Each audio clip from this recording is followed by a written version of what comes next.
Life time search நேயர்களுக்கு வணக்கங்க. இப்போது ஒருத்தர் கூட கமெண்ட்ஸில் கேட்டிருந்தாரு, சனிக்கேது இணைவு அப்படின்னு. சனிக்கேது இணைவு அப்படிங்கிறது எப்படி வருது அப்படிங்கிறது பார்த்தீங்க.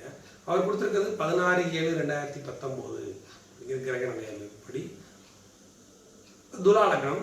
துலாலக்னத்துக்கு 2ல் குரு வக்ரம், 3ஆம் வீட்டில் சந்திரன், சனி, கேது. சனி வக்ரம் 4ல் யாரும் இல்லை, 5ல் யாரும் இல்லை, 6 பொறுத்த 6ல் யாரும் இல்லை, 7ல் யாரும் இல்லை, 8ல் யாரும் இல்லை, 9ல் சுக்கிரன், ராகு, சூரியன். 10ஆம் வீட்டில் கடகத்தில் புதன், வக்ரம், செவ்வாய், ஈசன். இப்படி இருக்கு. இப்போ இவங்க பிறந்த நிறப்படி என்ன திசை அப்படின்னு பார்த்தீங்கன்னா சுக்கிர திசை. சந்திரன் பூராடம் 3ஆம் பாதத்தில், பூராடம் 3ஆம் பாதத்தில் இருக்கும்பொழுது 16/7/2019 28/2/2025 வரைக்குமே சுக்கிர திசை தான். சுக்கிர திசை முடிஞ்சு இப்போ சூரிய திசை இப்போ நடந்துட்டு இருக்கு. சூரிய திசையில் ராகு புத்தி வர்ற ஜூன் மாதத்துலேருந்து ராகு புத்தி ஆரம்பிக்கும். இப்படி வரும்பொழுது சனியும் கேதுவும் இணைவு எப்படி இருக்கும் அப்படிங்கிறது இப்போ அவர் கேட்குறாரு. சனியும் கேதுவும் இணைவு அப்படிங்கிறது பொதுவாக நல்ல விஷயம்தான், நல்ல அமைப்பு தான். அப்படி வரும்பொழுது நம்ம ஏற்கனவே சொன்ன மாதிரி கிரகம் மற்ற கிரகங்களுடைய பார்வை, சேர்க்கை எல்லாம் பார்க்கணுங்க. இதில் ஒரு முக்கியமான விஷயம் ஒன்று இருக்குதுங்க. ஆனி மாத பௌர்ணமி, பௌர்ணமி யோகம் இதில் வருதுங்க.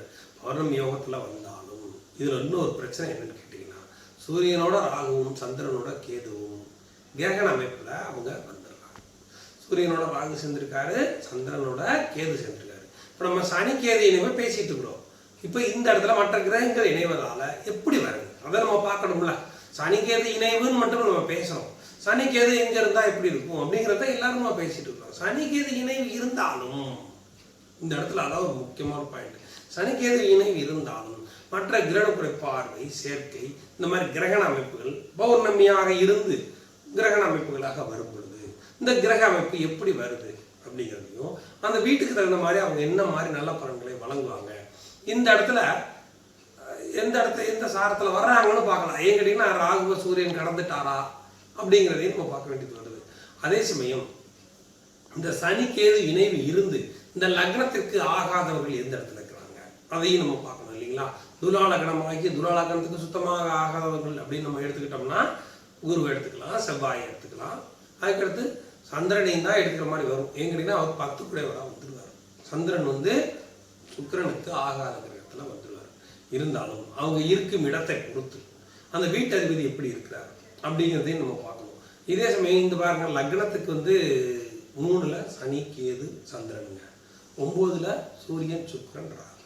இப்படி வரும்பொழுது அந்த கிரக அமைப்பு எந்த வகையில் நன்மை அளிச்சு எந்த வகையில் அது பாதிப்புகளை கொடுக்கும் அப்படிங்கிறதையும் இப்போ நம்ம கிரக அமைப்பில் பார்க்கலாம். அதே சமயம் இப்போ குரு வக்ரமாக, இந்த லக்னத்துக்கு குரு வக்ரமாகிறது ரொம்ப நல்லதுங்க. ஏன் அப்படின்னா 3/6 கூடையவராக வந்துள்ளார். அதே சமயம் இப்போ பௌர்ணமி யோகத்தில் பிறந்திருக்கிறதுனால, பௌர்ணமி யோகத்துக்கு கொண்டாடுறது நான் அடிக்கடி சொல்லுவேன், இருக்க இடம், உடுக்க உடை, உண்ண உணவு, என்ன நினைக்கிறோமோ அது பண்ணி கொடுக்கக்கூடியது பௌர்ணமி யோகம். இருந்தாலும் இந்த கிரகண அமைப்பில் வந்திருக்கு இல்லைங்க, இப்போ அதை நம்ம பார்க்கணும்ல. கிரகண அமைப்பும் சேர்ந்துருச்சுல்ல, அப்போ எந்த வகையில் வரையும் இந்த கிரகணத்தினால என்ன பாதிப்பு, பௌர்ணமியினால என்ன யோகம், சனிக்கேது இணைவனுடைய பலன்கள் எந்த அளவுக்கு இருக்கும் அப்படிங்கிறதையும் நம்ம பார்த்து சொல்றோம். இப்போ பார்த்துக்கோங்க, துலா லக்னங்க. லக்னத்திற்கு 1, லக்னத்துக்கு 2ல் குரு வக்ரம், 3ல் சந்திரன் சனி கேது. சனி வக்ரம் இது ரொம்ப முக்கியமான பாயிண்ட்டுங்க. சனியும் கேதுவும் சேர்ந்து இருந்து, நான் ஒவ்வொன்றா அப்புறம் சொல்லிட்டே வரேன். முதல்ல இது பார்த்துக்குவோம். சனி வக்ரம், கேது கூட சேர்ந்துருக்காரு, குருவோட வீட்டில் இருக்கிறாங்க. சந்திரன் பூரண நட்சத்திரம் 3ஆம் பாதத்தில் இருக்கிறாருங்க. 3ல் யாரில், 4ல் யாரில், 5ல் யாரில், 6ல் யாரில், 7ல் யாரில், 3ல் 4ல் யாரில், 5ல் யாரில், 6ல் யாரில், 7ல் யாரில், 8ல் யாரில், 9ல் சுக்கிரன் ராகு சூரியன், 10ல் புதன் வக்ரம் செவ்வாய் நீசம், 11ல் யாரில், 12ல் யாரில். இப்படி இருக்கும்போது ஏன் நான் நவாம்சம் போட்டிருக்கேன் அப்படிங்கிறதையும் நான் சொல்லிடுறேன். பொதுவாக ரொம்ப நவாம்சம் நான் போட்டிருக்க மாட்டேன். இப்போ இதில் ஏன் போட்டிருக்கேன் அப்படின்னா, பாருங்க, இந்த வீட்டில் அதாவது மிதுனத்தில் சுக்கிரன் புனர்பூசம் 1ஆம் பாதத்தில் இருக்கிறார், ராகு புனர்பூசம் 2ஆம் பாதத்தில் இருக்கிறார், சூரியன் புனர்பூசம் 3ஆம் பாதத்தில் இருக்கிறார். அதுக்காகத்தான் நான் நவாம்சத்தையே போட்டேன். என்னன்னா இது வந்து இந்த கிரகண அமைப்பு எப்படி வருது, இந்த பௌர்ணமி யோகம் எப்படி வருது, இந்த கிரக அமைப்புகள் எப்படி யோகத்தை கொடுக்குதுங்கிறதுக்காக தான் நான் கொண்டு வந்தேன். பாருங்க, திருப்பி சொல்லிடுறேன். புனர்பூசம் இந்த இந்த மிதனத்துல புனர்பூசம் 1, 2, 3 இங்கதான் வரும். புனர்பூசம் 1ல சுக்கிரன், 2ல ராகு, 3ல சூரியன். அதே மாதிரி புதனை எடுத்துக்கிட்டீங்கன்னா இந்த வீட்டில் இருக்கிறாரு, அதாவது வந்து கடகத்துல இருக்கிறாரு. அப்படி கணக்கு பண்ணும்போது புனர்பூசம் முடிஞ்சு பூசம் 2ஆம் பாதத்துல புதன் இருக்கிறார், பூசம் 4ஆம் பாதத்துல செவ்வாய் இருக்கிறார். அடுத்தபடியாக நம்ம வந்து பௌர்ணமி யோகத்துக்கு வருவோம். இந்த சந்திரன் சனி கேது, சந்திரன் சனி கேது எப்படி வந்திருக்காங்க அப்படின்னு பார்க்கும்பொழுது கேது ஆட்டோமேட்டிக்காவே அதுக்கு 7ல வந்துருவார். இங்க இருந்த போது இங்க இருக்கிறதுக்கு நேருக்கு 7ல வந்துருவார். எந்த இடத்துக்கு வர்றாருங்க, இந்த லக்னத்துக்கு வரும்போது பூராடம் 4ஆம் பாதத்துக்கு வந்துடுறாரு. பூராடம் 4ஆம் பாதத்துல கேது, பூராடம் 3ஆம் பாதத்தில் சந்திரனும் சனியும். இப்போ பார்த்துக்கோங்க, இதான் முக்கியம். எதுக்காக சொல்றேன்னு சொல்லிக்கோங்க. இந்த 2 வீட்டுக்கு பார்க்கும்போது சந்திரனும் சனியும் பூராடம் 3ஆம் பாதம்ங்கிற ஒரே பாதத்துல 2 பேர் இருக்கிறாங்க. சந்திரனும் சனியும். கேது 4ஆம் பாதத்துல இருக்கிறார். அப்போ இவங்க 2 பேரையும் தாண்டி கேது இந்த பக்கம் இருக்கிறார். அப்போ சந்திரனும் சனியும் கேதுவை நோக்கி போறாங்க. சந்திரனும் சனியும் 3ஆம் பாதத்துல இருக்கிறாங்க, கேதுவை நோக்கி. கேது வந்து பூராடம் 4ஆம் பாதத்துல இருக்காங்க, நோக்கி போறாங்க. அப்படி வரும்பொழுது இங்க ராகு எடுத்துக்குவோம்.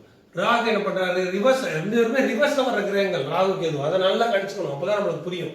இப்போ வந்து 3ஆம் பாதத்தில் பூராடம் சந்திரனும் சனியும் இருக்க, 4ஆம் பாதத்தில் கேது இருக்கிறார். அப்போ இந்த கேதுவை அவங்க கிராஸ் பண்ண போறாங்க. சந்திரனும் சனியும், சந்திரன் சனி இங்க இருக்கிறாரு, கிராஸ் பண்ண போறாங்க. இப்படி வரும்பொழுது இங்க பாருங்க, சுக்கிரன் வந்து புனர்பூசம் 1, புனர்பூசம் 2, புனர்பூசம் 3. அப்போ ராகு வந்து கிராஸ் பண்ணி வந்துட்டார். ரிவர்ஸ்ல தான் பார்க்கணும். அதாவது பாருங்க, திருப்பியும் சொல்லிடுறேன், ராகு வந்து கிராஸ் பண்ணி வந்துட்டாரு. அப்போ 3ஆம் பாதத்துல இருந்து 2ஆம் பாதத்துல இருந்து 1ஆம் பாதத்துக்கு அவர் போவார். அந்த பக்கம் போக மாட்டார். புனர்பூசம் 3ஆம் பாதத்துக்கு அவர் போக மாட்டார். புனர்பூசம் 2ஆம் பாதத்துல தான் வந்துட்டு புனர்பூசம் 1க்கு தான் வருவார். அப்படி வரும்பொழுது இந்த சூரியன் அவரை தாண்டி போயிட்டார். எதுக்காக தான் நான் போட்டிருக்கேன், சூரியன் அவங்கள தாண்டி போயிட்டாரு. ஆனாலும் ஒரு 4 டிகிரிக்குள்ள தான் அவங்க இருக்காங்க. 4 டிகிரிக்குள்ள இருந்தாலும் ராகுவை கடந்துட்டாரு சூரியன். அப்போ இன்னொரு முக்கியமான விஷயம் பார்க்கணும். 16/7/2019 விடிஞ்சா ஆனி மாசம் முடிஞ்சு ஆடி மாசம் ஆரம்பிச்சு. அப்போ ரொம்ப எஜ்ஜில தான் அவர் இருக்காருங்கிறக்காக தான் நான் இந்த விளக்கமே கொடுத்தேன். இருந்தாலும் இன்னொரு முக்கியமான இதுல ஒரு பிரச்சனை இருக்குன்னு கேட்டீங்கன்னா, சூரியன் வர்க்கோத்தமம் அடைகிறார். பாத்தீங்களா, எத்தனை விஷயங்கள் வருது பாருங்க. சூரியன் வர்க்கோத்தமம் அடைகிறார். சூரியன் வர்க்கோத்தமம் அடைஞ்சதுனால என்ன, அதுக்கடுத்தபடியா அந்த பௌர்ணமி யோகத்துல இவங்களுக்கு என்ன நல்ல பலன்கள் வருது, என்ன எப்படி வருது அப்படிங்கிறத நம்ம பார்க்கலாம். லக்னத்திற்கு நான் அடிக்கடி சொல்லுவேன் எல்லா வீடியோலையும், லக்னத்திற்கு லக்னாதிபதி 9ஆம் வீட்டில் இருப்பது சிறப்பு அப்படின்னு, ரொம்ப நல்ல யோகா அமைப்பு அப்படின்னு. பாருங்க, லக்னாதிபதி 1, 2, 3, 4, 5, 6, 7, 8, 9 சுக்கிரன். லக்னாதிபதி 9ல் இருப்பது ஒரு நல்ல அமைப்புங்க இந்த ஜாதகத்துக்கு. அடுத்தபடியாக பௌர்ணமி யோகங்க.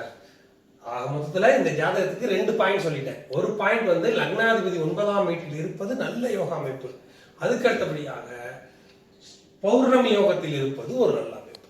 அடுத்தபடியாக இவங்க கிரகண அமைப்பில் வந்த பௌர்ணமி. அப்படி வரும்பொழுது என்ன பாதிப்புகள் அப்படின்னு பார்த்தீங்கன்னா, என்ன சிறப்புன்னு பார்த்தா, இவருக்கு இந்த ஜாதகருக்கு வேணுங்கிறது எல்லாமே ஓரளவு கிடைக்குங்க.